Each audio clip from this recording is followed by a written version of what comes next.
네, 이번 한 주간 여러 가지 일들이 있었습니다. 국가적으로는 국회의원 선거가 있었고, 또 제 개인적으로는 우리 동료 목사님이 감옥에 들어가게 됐습니다. 잘 다녀오겠다고 하면서 대법원의 확정 판결을 받게 되었습니다. 뭐 도둑질해서 간 게 아니고요.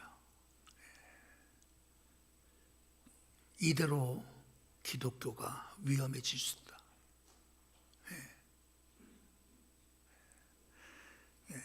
포괄적 차별금지법, 쉽게 얘기해서 동성애, 동성혼, 이런 것들을 법적으로, 그렇죠? 허용해야 된다.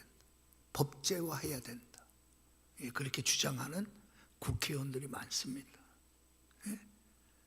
그러니까 차별 없는 세상을 만들자. 아주 솔깃하죠. 그렇죠. 기독교는 차별을 두지 않습니다. 그러나 이들이 말하는 차별은 그런 차별입니다. 동성애, 동성혼으로 시작한 그 차별은 이제 여러분 이단, 사이비도 여러분 차별해서는 안 된다는 거예요. 기독교만이 진리라고 말하지 말라. 그리고 비록 아주 악랄한 사이비라 할지라도 그들에 대하여 비판해서는 안 된다. 그게 차별금지법입니다. 더 나아가 그 법은 궁극적으로, 그죠? 궁극적으로 정말 사회주의 체제의 모습으로 이 나라가 진행될 것 같은 그러한 우려가 있는 법입니다. 그래서 목사님들이 모여 이러한 법을 주장하는 그러한 당을 찍어서는 안 된다. 기독교인이라며. 그거를 파주에 있는 어느 교회에서, 우리 동기 목사님 교회에서 목사님들이 모여서 우리 기도합시다 막 그러면서 거기에서 발언했던, 마이크를 잡고 그 담임 목사님, 자기 교회에서 발언했던 그 목사님의 발언이 선거법 위반으로 이렇게 여러분 최종 대법원에서 확정 판결이 됐어요. 그래서 감옥 가게 된 겁니다. 그냥 그냥 잘못했어요, 실수를 했어요, 좀 봐주세요 막 이러면 여러분 감옥 갈 게 아닌데, 자기는 잘못한 것도 없다. 우리 기독교는 굴하지 않는. 그러다가 결국은 이제 감옥을 가게 됐어요. 그래서 잘 다녀오겠다고 하는 그 글이 너무 가슴 아프더라고. 그죠? 자, 오늘 여러분 기독교는 위기를 맞이했습니다. 그 위기는 여러분 다른 위기가 아닙니다. 부흥이 안 돼서 위기가 아니라 기독교는 개혁을 안 해서 위기입니다. 자, 여러분들 우리 교단들 개혁주의적인 교회라고 말합니다. 개혁 신앙을 이어받아 개혁주의적 교회라고 말합니다. 여러분 개혁주의적이다, 개혁파 교회다라고 우리가 말한다면 그 개혁은 뭘 말하는 건 줄 아세요? 지금도 우리는 여전히 하나님의 말씀의 비주, 여전히 우리가 새롭게 개혁해 나아가야 된다. 우리는 그렇게 믿고 따르는 교회다. 이제 그게 개혁파 교회예요. 그러면 여러분 개혁파 교회에 있어서는 두 가지 특징이 크게 있어요. 하나는 하나님의 절대 주권을 믿는 사상과, 또 하나는 성경은 하나님의 말씀으로 1.1핵이라도 틀릴 수 없다라고 하는, 그러니까 하나님의 말씀 절대 신뢰, 이 두 가지 큰 특징을 하고 있죠. 하나님의 절대 주권, 오늘 그래서 이번 한 주간은 하나님의 절대 주권을 한번 이렇게 생각하고 정리해보고, 그리고 오늘 본문의 말씀은 이럴 때도 하나님은 하나님의 절대 주권이 존재하는가, 이런 생각을 하게 되었습니다. 여러분, 오늘 본문의 말씀은 스룹바벨의 인도하에 이스라엘 백성들이 약속된 70년이 되어서 페르시아의 고레스 왕의 명령으로 예루살렘으로 돌아가기를 원하는 자들이 1차 귀환을 했었습니다. 1차 귀환을 하고 난 이후에 성전 건축이 중단되죠. 자그마치 16년 동안 성전 건축이 중단돼요. 방해 때문에 그렇습니다. 원수들의 방해가 교묘하게 아닥사스다 왕에게 고소장을 적어 보내면서 없는 말 있는 말 꾸며진 말을 넣어서 왕을 속이죠. 결국 왕은 여러분 그들이 보낸 그 고소장 내용을 보고 왕이 결정한 내용이 오늘 내용입니다.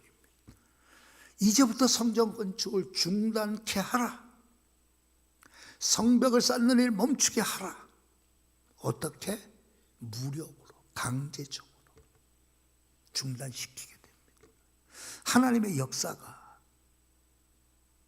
약속된 70년이 차서 바벨론 포로된 사람들이 예루살렘의 재건, 하나님의 성전의 재건이라고 하는 희망을 가지고 바벨론에서 70년간 닦아왔던 삶을 포기하고 하나님의 약속의 땅 가나안 예루살렘을 향하여 그들은 여러분 돌아오게 되죠. 그리고 고레스 왕이 여러분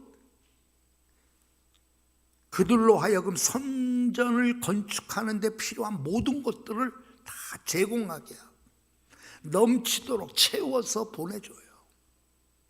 그렇게 여러분 뜨겁게 시작했던 성전 건축의 역사가 한순간에 스톱이 되어버립니다. 이렇게 스톱되게 된 그 원인이 바로 왕에게 예루살렘에서 지금 성전 건축하면서 유대인들이 왕을 배반할 계획입니다. 아마 그들이 이 성전이 건축되고 성벽이 완성되면 그들은 더 이상 왕에게 세금을 내지 않을 겁니다. 조공을 바치지 않을 겁니다. 더 나아가 저들은 왕을 배반할 겁니다. 반역할 겁니다. 그러니 멈추게 하여야 됩니다. 라고 하는 그런 여러분 원수들, 다시 말해서 예루살렘, 이스라엘 근처에 있는 부근에 있는 여러분 총독들이, 사람들이 왕에게 진정하죠. 그래서 왕이 배반한다고 하는, 이제 더 이상 세금과 조공을 바치지 않게 될 거라고 하는 그러한 말에 속아 넘어가요. 그래서 스톱을 시킵니다. 그리고 여러분 그렇게 스톱된 게 16년이라는 세월이 지나가요. 자, 우리가 성경을 읽어볼 때 느헤미야와 에스라는 내용이 비슷합니다. 배경도 똑같아요. 포로에서 귀환되었어. 느헤미야 중심으로 활동했던 시대를 느헤미야서라고 우리는 부르고요. 주인공을 에스라가 돌아온 그 시점을 중심으로 활동할 때 그 주인공이 에스라였기 때문에 우리는 에스라서라고 성경에 우리는 그렇게 구분을 짓습니다. 사실상 라틴어로 성경이 번역된, 최초로 번역된 AD 4, 5세기 전까지 느헤미야와 에스라서의 구분이 없었습니다. 한 권의 책이었습니다. 그러다가 라틴어로 번역하면서 처음으로 느헤미야와 에스라 이 성경을 구별해요. 그래서 에스라더서 1서, 2서 이렇게 둘을 나눕니다. 이렇게 나눠진 성경을 오늘 우리는 한글 개정 개혁을 할 때, 한글 성경으로 옮길 때 느헤미야서라고 우리는 부른다. 우리는 에스라서라 부른다. 이런 배경을 여러분들이 아시면 되겠어요. 자, 문제는 뭐냐? 느헤미야서와 이 에스라서에서 강조하는 내용은 크게 두 가지입니다. 하나는 하나님의 절대 주권에 관한 이야기. 예. 고레스 왕의 마음을 움직여서 이스라엘 백성을 귀환하게 된 이 일이 고레스 왕이 선 왕이었기 때문에, 고레스 왕은 여러분 이스라엘 백성들을 귀환시키고 그들을 잘 대우할 이유가 없어요. 여전히 포로로 잡아놓고, 그렇죠? 예. 그럼에도 불구하고 고레스 왕이 성경의 말씀대로 이 고레스가 결정하죠. 돌아갈 사람은 돌아가도 좋다고. 그래서 1차 귀환이 일어나잖아요. 성경은 여러분 에스라 1장에서 그 부분을 뭐라고 표현하는가 하면 하나님께서 그의 마음을 움직이셨다라고 얘기해요. 여러분 이것이 하나님의 절대 주권의 모습이잖아요. 하나님께서 이방왕 고레스의 마음을 움직이신 거예요. 그렇기 때문에 여러분 이 결정이 이루어졌다라고 말하는 겁니다. 하나님께서 그의 마음을 움직이지 않으셨다면 생각도 안 했을 거예요. 하나님이니까 그 일을 하신단 말이에요. 우리는 그것을 하나님의 절대 주권이라고 얘기해요. 우리는 하나님의 절대 주권을 믿는 사람들입니다. 그래서 우리를 가리켜 개혁주의 신앙을 지키는 교회, 성도라고 말합니다. 왜? 우리는 하나님의 절대 주권을 믿어요. 네. 그러면 여러분 하나님의 절대 주권을 믿는다라고 하는 것은 모든 일을 하나님의 뜻대로 일하심을 믿는다는 말이잖아요. 모든 일을 하나님의 뜻대로 일하신다는 그 사실을 믿는 거예요. 누구의 뜻대로? 하나님의 뜻대로. 자, 오늘 보세요. 고레스의 왕의 마음을 움직여 이스라엘 백성들을 긍휼히 여길 수 있는 마음을 갖게 하신 분도 하나님이시죠. 절대 주권이라면 오늘 우리가 읽었던 이 4장은 거꾸로입니다. 방해를 받아요. 멈춰지게 됩니다. 여러분 그 일 누가 하신 거예요? 우리는 그것도 하나님의 주권 하에서 일어난 일로 우리는 믿습니다. 그렇죠? 하나님의 절대 주권은 여러분 안 미치는 곳이 없는 거예요. 모든 영역에서 하나님의 절대 주권을 우리는 인정한단 말이에요. 이게 왜 중요한지 아세요?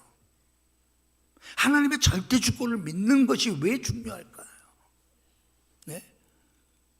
하나님의 절대 주권을 믿는 사람들은 여러분 모든 일을 하나님이 행하신 일이기 때문에 받아들인다는 거예요. 그리고 모든 일을 하나님 앞에 맡긴다는 거예요. 하나님의 절대 주권을 믿는 사람들은 여러분 오늘 우리가 찬송 불렀죠. 큰 근심 중에도 낙심케 마소서. 예.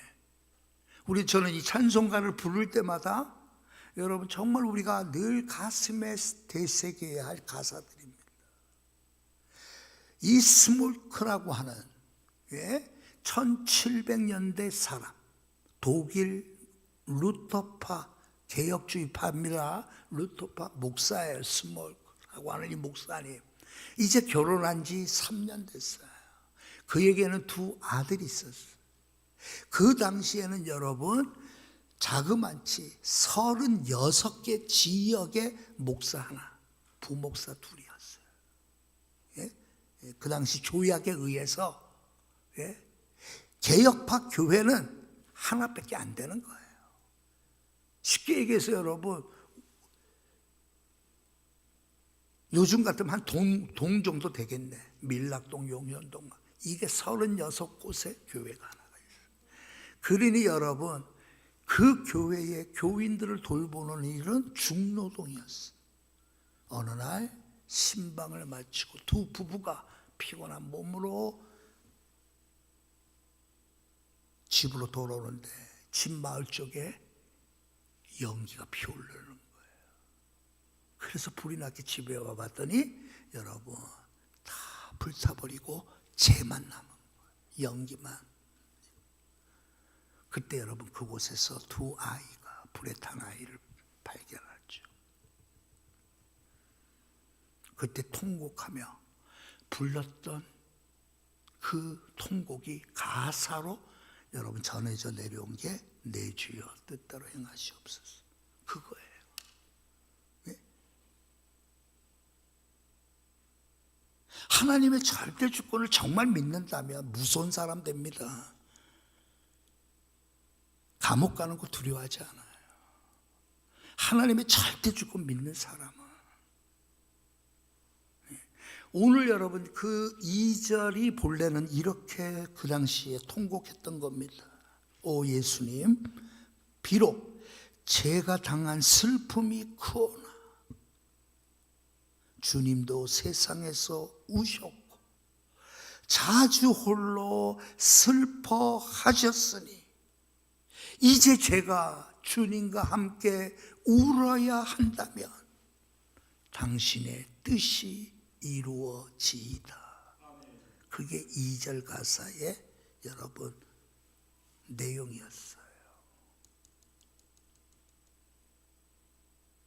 주님도 세상에서 우셨고 자주 홀로 슬퍼하셨으니 이제 제가 주님과 함께 울어야 한다면 당신의 뜻이 이루어지이다.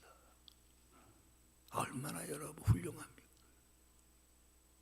하나님의 절대 주권을 믿는 사람은 큰 근심 중에도 낙심치 않아요.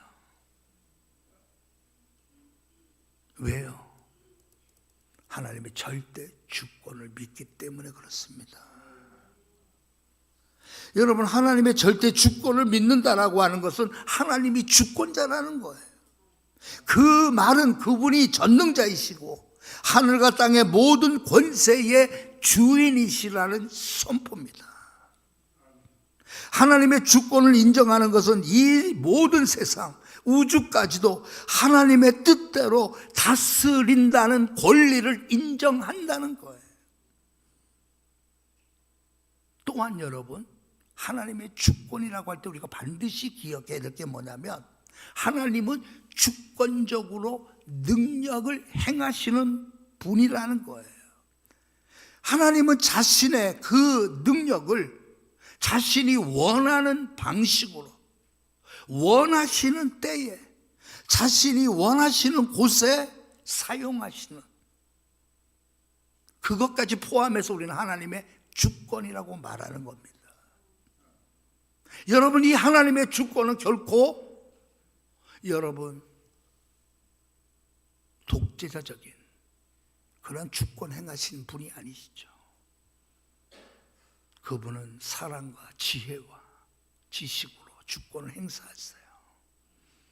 그분은 완벽한 분입니다. 그분은 오류가 없으신 분입니다. 그분은 기분대로 하시는 분이 아니에요. 하나님의 선한 뜻대로 행하시는 분입니다.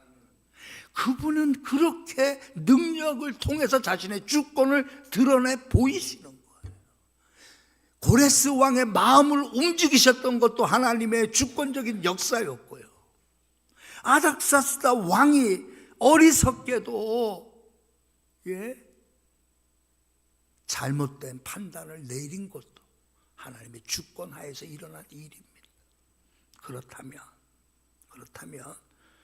여러분, 우리가 하나님의 주권을 인정한다라고 하는 것은 결국 하나님께서 이 모든 일을 통하여 하나님이 이루시고자 하시는 일을 결코 실패하지 않는다는 거예요.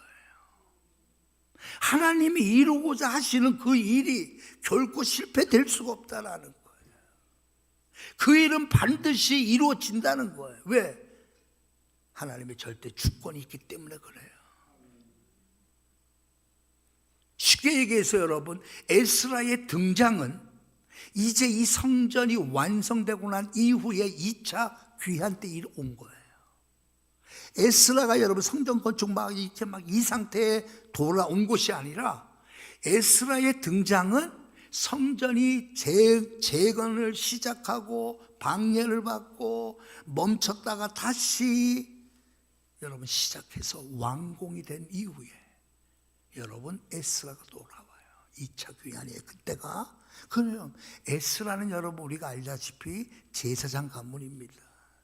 율법이 뛰어난 사람이었어요. 그리고도 여러분 이 에스라는 비록 이방 땅이지만 페르시아에서 여러분 인정받을 만한 실력 있는 자였어요. 그가 돌아옵니다. 그가 돌아와서 뭘 한 줄 아세요? 그게 여러분 돌아와서 에스라가 한 것이 이겁니다. 율법의 말씀을 이스라엘 백성들에게 가르치기 시작한 거예요. 율법을 여러분 포로 기간 동안 하나님의 율법을 잃어버렸던 그들을 향하여 진정한 회복은 성전이 지어진 것이 아니라 그들 마음속에 하나님의 말씀이 그들 안에 살아 역사하도록 내가 해야 되겠다는 결심을 하죠. 그게 7장 10절에 나와요. 그래서 에스라서의 가장 중요한 성경 구절은 7장 10절에 있는 그의 결심입니다. 그 결심은 율법을 이스라엘 백성들에게 가르쳐 율법의 말씀대로 살게 하는 그 일을 하겠다. 여러분 에스라는 그 일을 한 거예요. 학자 에스라. 오늘 여러분 하나님께서 여러분 우리의 길을 인도하시고 우리의 삶을 인도하실 때 하나님은 절대 주권자이시기 때문에 우리는 실망할 수 있으나 하나님은 계획이 있으셨던 거예요. 우리는 앞이 캄캄하고 낙심되고 우리는 두렵고 우리는 불안하지만 하나님은 일하셔요. 네. 우리가 알다시피 여러분 건국이 일어나고 난 이후에 그 당시에 여러분 국민의 80%가 공산주의를 지지했습니다. 국민의 80%가 해방 이후에 그 변혁기 시절에 여러분 80%가 공산주의가 좋다고 우리 다 똑같이 먹고 똑같이 살고 똑같이 배부르고 똑같이 얼마나 좋냐 80%가 그랬어요. 그때 여러분 이승만 대통령이 나타난 겁니다. 그분은 여러분 대표적인 게 뭐예요? 공산주의는 안 된다. 우리는 자유민주주의다. 그렇죠? 자유민주주의. 아니 여러분 그렇게 여러분 당시의 사람들을 가르치는 거예요. 잘못된 인식을 공산화될 수 있는 위기 속에서 하나님의 사람 이승만을 통하여 이 나라가 결코 공산화될 수 없다. 이 나라가 자유민주주의 나라, 자유롭게 하나님을 예배하는 나라, 자유롭게 경쟁하고 자유롭게 삶을 살 수 있는 그러한 나라를 만들어야 되겠다. 여러분 그래서 기도하고 또 기도하며 이 나라를 시작했던 거잖아요. 에스라가 해야 될 일은 이스라엘 백성들이 70년 동안 포로 생활해 왔던 그 포로의 삶 속에서 이제 그들이 깨어져서 하나님의 언약의 백성이요, 하나님의 약속의 백성이요, 하나님 나라의 재건을 위하여 하나님 나라의 완성을 위하여 달려가야 할 사람임을 여러분 깨닫게 만들어주는 거예요. 그래서 에스라서를 기록하는 겁니다.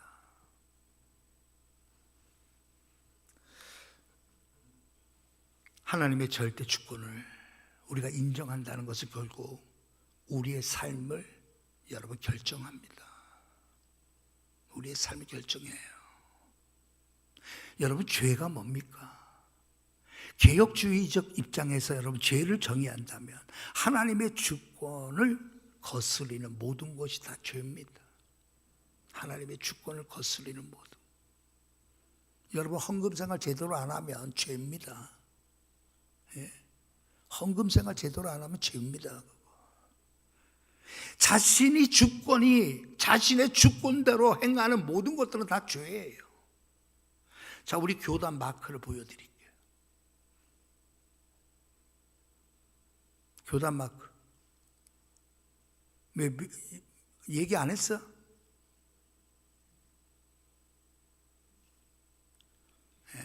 이게 이제 우리 교단 마크입니다. 저 모양이면 대한예수교 장로회 합동측이구나, 안심해도 된다. 이제 그런 곳이에요. 제가 왜 저걸, 자, 저건 뭘 상징할까요? 예? 뭐예요 저거? 예. 저거는 여러분 성경책 구약과 신약을 의미하고요, 그 가운데가 십자가입니다. 그렇죠? 예. 저 모양은 여러분 우리 교단의 특성을 나타내는, 오직 말씀이라는 거예요. 그래서 우리 교회에 올라다가 솔라 스크립투라 보이죠? 라틴어로 써놓은 거. 예. 오직 성경. 예. 그래서 교단의 심벌이 저거예요. 우리는 성경 말씀대로 산다는 거예요. 하나님의 말씀대로 우리는 행한다는 거예요. 그것이 나의 죽음을 가져온다 할지라도 우리는 말씀대로 산다는 거예요. 이스라엘의 텔아비브에 가면 홀로코스트 그 유명한 박물관이 있잖아요. 그 박물관에 한 남자가 공포에 떨고 있는 어린 아이들을 보듬고 있는 그런 그 조각품이 있어요. 되게 유명해요. 근데 그 실제 주인공이 있다는 거예요. 코르자크라고 하는 의사예요. 폴란드 의사. 그리고 작가였어요. 여러분, 나치하에 많은 유대인들이 끌려가요. 그때 여러분 버려진 아이들이 얼마나 많았겠어요. 자기가 도울 수 있는 어린아이들, 유대인 어린아이들을 돌보고 있는 거예요. 그러던 어느 날 이제 그 아이들마저 강제 수용소에 다 보내야 돼요. 그래서 여러분 강제로 끌고 와 역에서 기차를 태우고 우리가 잘 아는 그 죽음의 수용소로 가는 거죠. 이때 여러분 고르자크는 신실한 그리스도인이고 하나님의 절대 주권을 믿었던 사람이에요. 그가 여러분 뭐라고 말하죠? 우리 아이들이 기차를 처음 타서 무서워하면 누군가 손을 잡아줘야 하지 않겠나.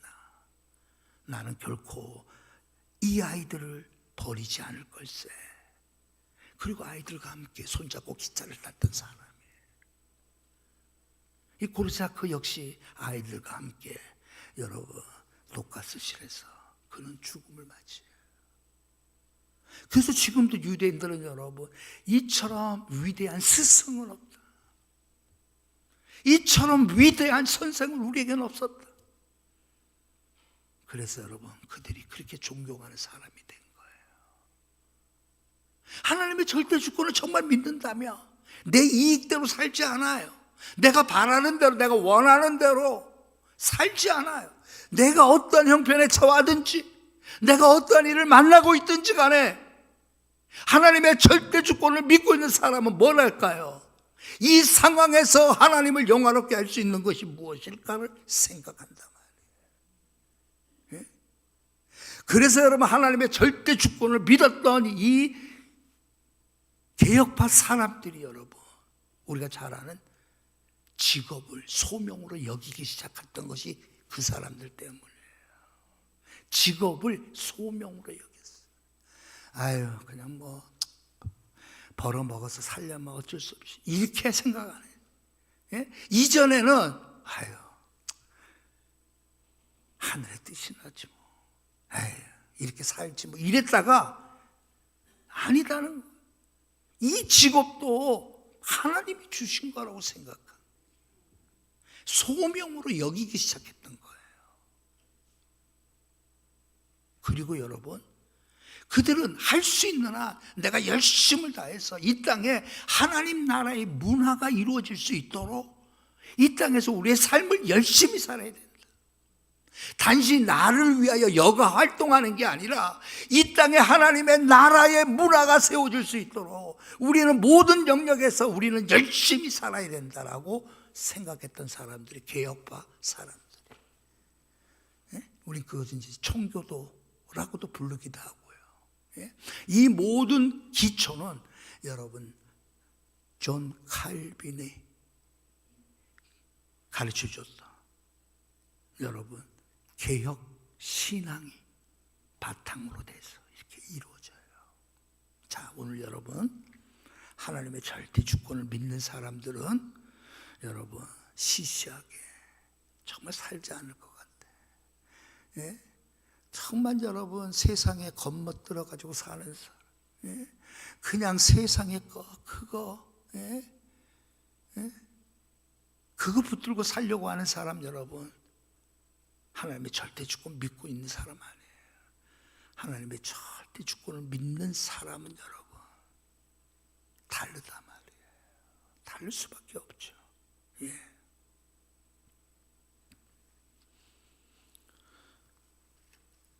대표적으로 우리나라에서 신사참배 운동이 일어났었잖아요. 신사참배 해라, 죽어도 못하겠습니다 했던 사람이 있어. 여러분 50명 조금 넘는 사람이, 목사님이 그 당시 신사참배를 거부하다가 순교당합니다. 우리가 잘 아는 주기철, 손양원, 이기선, 또 저기 누구야, 저기 상동교회 그 한상동, 이런 목사님들을 비롯해 가지고 여러분 50여 분은 순교했어요. 기꺼이 죽음을 맞이했어요. 여러분 그 당시 한국 교회를 여러분 망하게 하기 위하여, 억압하기 위해서 그들이 내세웠던 게 뭔지 아세요? 정교분리. 정교분리. 여러분 이게 요즘 나온 말이 아니에요. 일제시대 때 일본이 한국 교회를 무력화하기 위하여 썼던 용어가 종교분리입니다. 교회는 교회에서 기도만 하고 말씀만 읽고 그리고 전도만 하면 되지, 왜 세상 일에 간섭하느냐. 정치와 종교는 분리돼야 된다. 그럴듯하잖아. 일본 제국주의가 만든 용어가 종교분리입니다. 여러분 제2의 칼빈이라고 불려지는 아브라함 카이퍼는 종교분리라고 말하지 않습니다. 뭐라고 말하냐? 분리된 것이 아니라 단지 구분될 뿐이다라고 얘기해. 여러분들은 신학교에서 듣는 내용이 이 정도 되면 딱 이 정도 이름을 딱 얘기하면, 아이 그분 참 아브라함 카이퍼 제2의 칼빈이라고 불려졌다, 정말 개혁주의 대표적인 분이지, 딱 얘기하면 여러분들은 다 신학교에서 공부 다 한 거야. 한 300만 원 정도, 요즘 학비 한 400만 원 나가나? 강 목사님? 400만 원, 한 학기 400만 원 정도 들어가니까 이 정도 이름 쫙 얘기하면 여러분 저한테 200만 원만 내면 여러분 다 졸업한 수준 된 겁니다. 알겠죠? 네. 우리 유정자면 언제나 긍정적이야. 목사님을 끄떡끄떡했어. 다음 학기 등록하세요. 200만 원에. 자, 우리 여러분 보세요. 이 아브라함 카이퍼가 하나님의 주권에 대하여 이렇게 표현한 겁니다. 그분은 당시 한 100여 년 전 사람이에요. 그리 오래되지도 않았어요. 근데 그 시대가 어떤 시대인가 하면 합리주의, 무신론, 공산주의 막 이런 것이 여러분 교회를 막 어지럽게 만든 그런 때였어요. 예? 자, 그랬을 때 여러분 제2의 종교개혁이 필요한 시기다라고 말하면서 영역 주권 사상을 강조. 하나님의 주권이지만 영역에 있어서 그가 말하고 싶은 게 있어요. 뭐냐? 하나님의 주권은 교회 안에만 있는 게 아니다. 교회 울타리를 넘어 삶의 모든 영역에서 작용하는 것이 하나님의 주권이다. 그렇게 여러분 가르쳤던 사람이에요. 무신론자들과 함께 여러분 싸워야죠.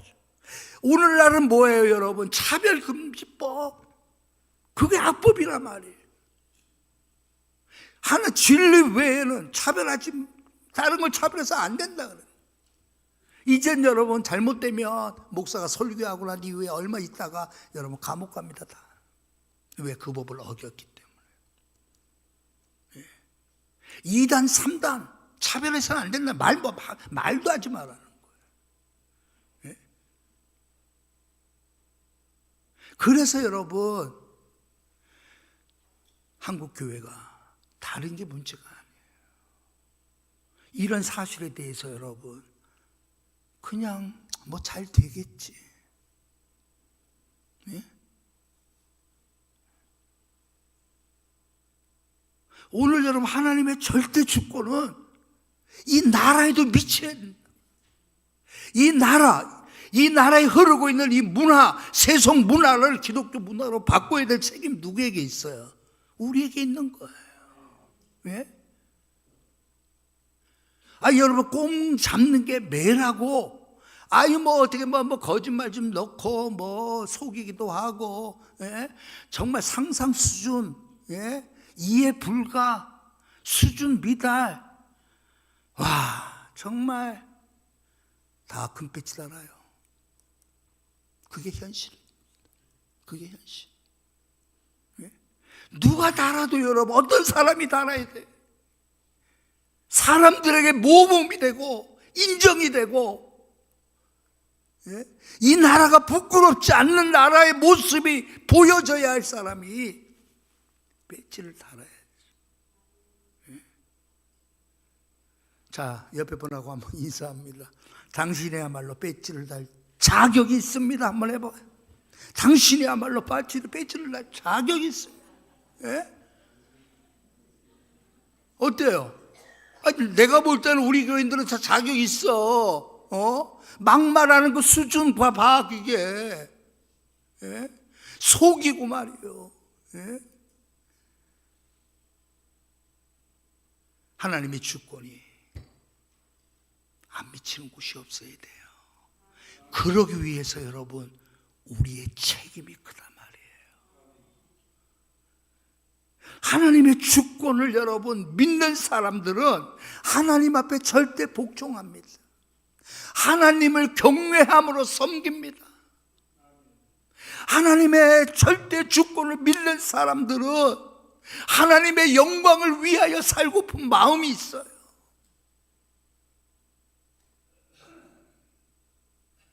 그래서 여러분 다른 사람에게 감동이 되는 겁니다.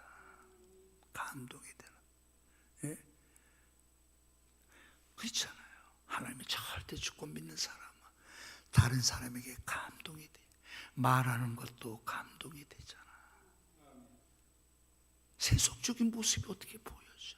쌍스러운 모습이 어떻게? 저질스러운 그런 모습이 어떻게 보여져?